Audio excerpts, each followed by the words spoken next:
नमस्ते साथीहरू, आज म मेकानिक्स अफ स्ट्रक्चर को relation between load, shear force and bending moment को यो डेरिभेसन जस्तै यो यति म सजिलो तरिकाले लिएर आएको छु। सफा बुझ्ने लायक म लिएर आएको छु। ल यहाँ अब हेरौँ है। सबैभन्दा पहिला यहाँ हेर्नु त relation between load, shear force and bending moment. So सबैभन्दा पहिला हामीले के गर्यो भने यो एउटा simply supported beam, one side hinge other side roller. यसमा हामीले के गर्यो, यूडीएल लोड लगायो, यूनिफर्मली डिस्ट्रिब्युटेड लोड लगायो, त्यो पनि W kilo newton per metre. यसको मतलब एक मिटर लेन्थमा हामीले W किलो न्यूटन लोड लगाएका छौँ। अनि यसको सपोर्ट रिएक्सन RAY RAX, हिन्जमा दुईटा सपोर्ट हुन्छ, एउटा होरिजेन्टल एउटा भर्टिकल हुन्छ। त्यस्तै यहाँ रोलर सपोर्टमा हाम्रो एउटा रिएक्सन हुन्छ, त्यो पनि एउटा भर्टिकल रिएक्सन हुन्छ। त्यही कुरा हामी भाषामा लेखेछौँ, let us consider a simply supported beam with UDL load of W kilo newton per metre of span length L metre. यो स्पान लेन्थ L मिटरमा हामीले W kilo newton per metre load यहाँ लगाएका छौँ, त्यही कुरा यहाँ लेखेछु। त्यसपछि हामीले के लेखेछौँ यहाँ, क्याल्कुलेट द सपोर्ट रिएक्सन। अब यसको र यसको त सपोर्ट रिएक्सन निकाल्नु पर्यो, त्यही निकालेछौँ using equation of equilibrium use गरेर। सबैभन्दा सजिलोको लागि हामीले के गर्यो भन्दाखेरि यहाँ मोमेन्ट लिएछौँ, summation of moment at A, र यसरी क्लकवाइज हाम्रो यसरी जुन जान्छ नि घडीको सुई जस्तो, त्यस्तै क्लकवाइजलाई हामी पोजिटिभ मानेछौँ है त, बराबर 0। त्यस्तै अब यहाँ हेर्नु त, मोमेन्ट एट ए, यो ए भन्ने पोइन्टमा हामीले मोमेन्ट लिइरहेछौँ। मोमेन्टको लागि त थाहै छ कि क्लकवाइज लिने कि एन्टी क्लकवाइज लिनुपर्छ हामीले। त यहाँ हामीले ए पोइन्टमा हामीले मोमेन्ट निकालिरहेछौँ भने हामीले यो पोइन्टको रेस्पेक्टमा यो राइटबाट हामी लिइरहेछौँ, किनभने यहाँ मैले राइट क्लकवाइज पोजिटिभ मानेको छु। त्यही भएर यो पोइन्टमा हामीले निकाल्नको लागि यो पोइन्टमा RAY छ, RAY लेखे, इन्टु परपेन्डिकुलर डिस्टेन्स। मोमेन्टको फर्मुला के हुन्छ, फोर्स इन्टु परपेन्डिकुलर डिस्टेन्स। के हुन्छ, moment is equal to force into perpendicular distance हुन्छ। त्यही भएर हामी के गर्यो, फोर्स भनेको हाम्रो भर्टिकल फोर्स भयो जुन RAY छ, यहाँ RAY इन्टु, अब यो फोर्स त यही पोइन्टमा लागिरहेछ, त्यही भएर डिस्टेन्स कुनै पनि भएन, त्यही भएर हामीले यहाँ 0 हालिदिएछौँ। ठिक छ। अब यहाँ हेर्नु, यो पोइन्टको रेस्पेक्टमा अब यो यूडीएल टोटलले के गर्छ, यसरी लोड लगाउँछ। मतलब कि यो पोइन्टको यहाँबाट यहाँ लोड लाग्छ, यसको पोइन्टमा होइन, यो पोइन्टको रेस्पेक्टमा यो लोड त यसरी जाने भयो, त्यही भएर हामीले यहाँ प्लस साइन दिएछौँ। अब लोड टोटल क्याल्कुलेट गर्नु पर्यो, किनभने यसमा दिएछ W kilo newton per metre. 1 metre लेन्थमा W किलो न्यूटन छ भने हाम्रो त टोटल लोड टोटल त लागेछ पुरै स्पान भरिमा। त्यही भएर हामी के गरेछौँ, यहाँ W इन्टु L भनेको टोटल लोड लिएर आएछौँ। ठिक छ। अब टोटल लोडलाई हामीले पोइन्ट लोडमा कन्भर्ट गर्नलाई हामीले यहाँ यो मिड पोइन्टमा बीच सेन्टरमा एजुम गर्नको लागि इन्टु L/2 गरेछौँ है। कुनै पनि हुन्छ, यूडीएल यूभीएल सबैले हामीले मिड पोइन्टमा नै एजुम गरेर त्यो हामीलाई गर्नुपर्छ। त्यही भएर हामीले W into L total load भयो, W इन्टु टोटल लेन्थ गरेर टोटल लोड भयो। अनि यो लोड कहाँ लागिरहेछ, त यो बीच पोइन्टमा लागिरहेछ, त्यही भएर बीच पोइन्ट भनेको के भयो, L टोटल अनि डिभाइड बाई 2 गर्दाखेरि यो बीच सेन्टरमा आयो, त्यही भएर L/2। अनि अब यो त एउटा यसले दियो W लोड, यसले दियो, अनि अब यसले पनि त दिन्छ नि, यसलाई पनि मुभमेन्ट निकाल्नु पर्यो यसको रेस्पेक्टमा। त यसले के गर्छ, एन्टी क्लकवाइज, किनभने यो यसरी यो पोइन्टको यसरी जान्छ, यसले यो एन्टी क्लकवाइज जान्छ, त्यही भएर हामीले यहाँ माइनस साइन राखेछौँ। RBY भनेको रिएक्सन एट बीमा, अनि यो Y भनेको भर्टिकल डाइरेक्सन सो गरिरहेछ, त्यही भएर RBY इन्टु, अब लेन्थ त यति छ हाम्रो, यति लेन्थबाट नै गर्नुपर्छ, यहाँबाट यसरी जान्छ, त्यही भएर फोर्स भनेको RBY इन्टु L भनेको हाम्रो लेन्थ भयो। लेन्थ भनेको कुन, यहाँबाट यसको डिस्टेन्स यति छ, एबाट बीको डिस्टेन्स यति छ, त्यही भएर हामीले RBY इन्टु L गरेर बराबर 0 गरिदियो। अब यो त तपाईँलाई थाहै छ कि 0लाई जुन पनि सङ्ख्यामा मल्टिप्लाई गर्दा 0 हुन्छ, त 0लाई 0 भयो। अनि यसलाई सोल्भ गर्दा W इन्टु L गर्दाखेरि W दुईटा L छ भने L²/2 माइनसको माइनस RBY इन्टु L गरेर बराबर 0 गर्यो। अब यो यहाँ हेर्नु त, यसलाई मैले अगाडि लिएर आएँ, यसलाई के गरे कि यसलाई लेफ्टैमा छोडे र यसलाई हामीले 0 वाला साइडतिर पठाए भनेको अब यहाँ त पोजिटिभ छ यसको अगाडि पोजिटिभ त्यही भएर उता गएर के गर्यो नेगेटिभ अब यता पनि यो नेगेटिभ छ RBY * L त्यही भएर अब हामीले बुझ्नु पर्यो कि माइनस र माइनस क्यान्सल हुन्छ यस्तो पनि हाम्रो यो वाला पोइन्ट उता गएपछि चाहिँ यो वाला पोइन्ट यता आएपछि त्यो अटोमेटिक क्यान्सल भइहाल्छ त्यही भएर अब बुझ्नु पर्यो कि यो L र एउटा L यहाँबाट क्यान्सल भएपछि के हुन्छ W * एउटा L ले त यो एउटा L क्यान्सल गरिदिन्छ त्यही भएर WL/2 किलोन्युटन हाम्रो रिएक्सन आयो साथीहरु यो लङ भिडियो हुनुको कारण मतलब कि सपोर्ट रिएक्सन म तपाईलाई इजी तरिकामा बताएर सिकाउँदैछु त्यही भएर भिडियो अलिकति लामो हुन सक्छ त्यस्तै RBY आयो हाम्रो यो भयो अनि त्यो हामी के गर्यौ शियर फोर्स निकालिरहेका छौं शियर फोर्स भनेको समेसन अफ भर्टिकल फोर्स माथि गएको सबैलाई पोजिटिभ मानेछु बराबर 0 अब यहाँ हेर्नुस् त यहाँ RAY माथि गइराछ RBY माथि गइराछ तर यो लोड त तल आइराछ नि त हामीले के एजुम गरेछौं कि माथि गएकोलाई पोजिटिभ एजुम गरिराछौं हैन त्यही भएर RAY यो RBY यो अनि माइनस किनभने यो लोड तलतिर लागिराछ त्यही भएर W भनेको लोड किन 1 मिटरमा लागिराछ त टोटल लोड नै लागिराछ तल त्यही भएर W * L गरे अब यो हामीलाई थाहै छ कि RBY को सट्टामा हामीले WL/2 लिएर आयो RBY को सट्टामा WL/2 माइनस यो सेम को सेम सारे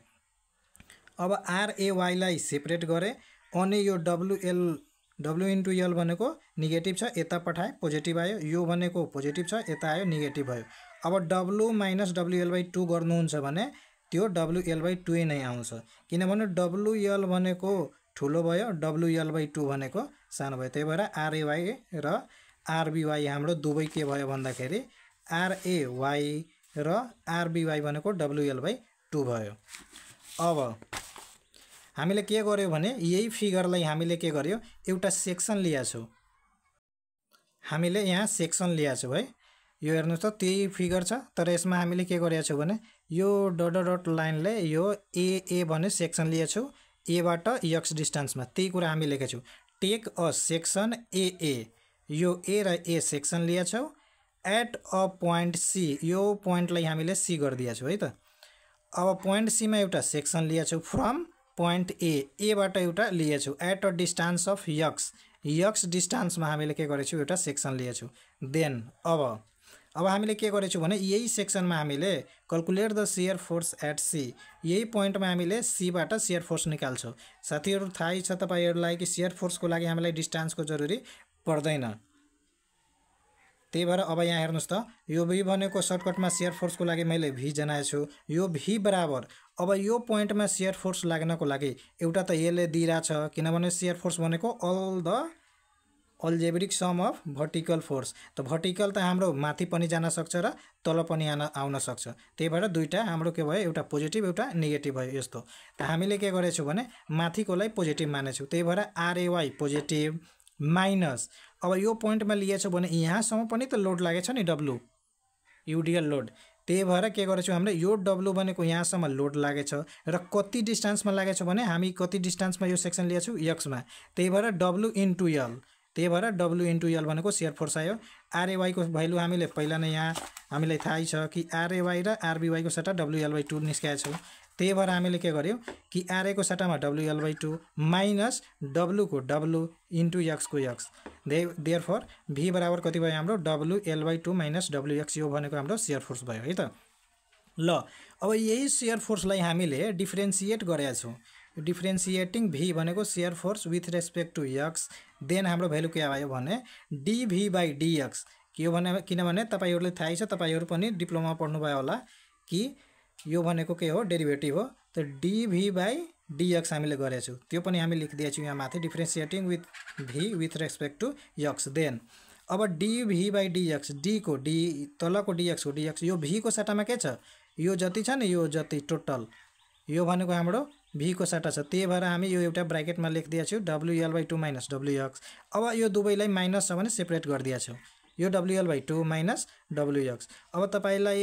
थाहै होला कि कन्स्टेन्ट छ W * L/2 भनेको हाम्रो कन्स्टेन्ट हुन्छ र डेरिभेटिभमा जहिले पनि कन्स्टेन्टको भ्यालु के हुन्छ 0 हुन्छ त्यही भएर यसको भ्यालु 0 माइनसको माइनस र यहाँ हेर्नुस् त यहाँ के दिएछ dWx/dx दिएछ त त यो भनेको त हाम्रो कन्स्टेन्ट भयो, कन्स्टेन्ट बाहिर आयो र डी एउटा त x यो बाँकी रह्यो त dx अपन dx भनेको कति भयो 1 त्यही भएर 1 इन्टु w गर्दा पनि w भयो। अब यहाँ नेगेटिभ साइन छ त्यही भएर हामी लेखेछौँ negative sign from the load. लोडमा कहिले पनि नेगेटिभ साइन हुँदैन त्यही भएर हामीले यसलाई नेग्लेक्ट गरेर dv/dx बराबर w आएछ।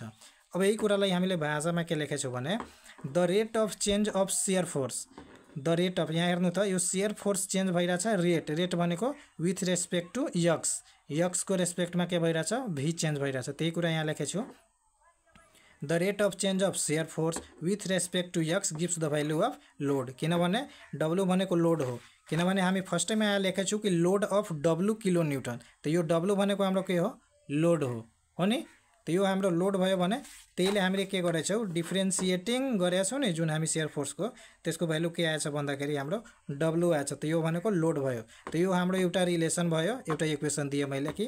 शियर फोर्सलाई डेरिभेटिभ गर्दाखेरि यो हाम्रो लोडको भ्यालु दिन्छ। त्यस्तै अब calculating the bending moment at C, यो जुन पोइन्ट सी हामीले यहाँ लिएछौँ यो पोइन्टमा हामीले बेन्डिङ मोमेन्ट पनि क्याल्कुलेट गर्नु पर्यो। अब यसको लागि हामीलाई डिस्टेन्स चाहिन्छ।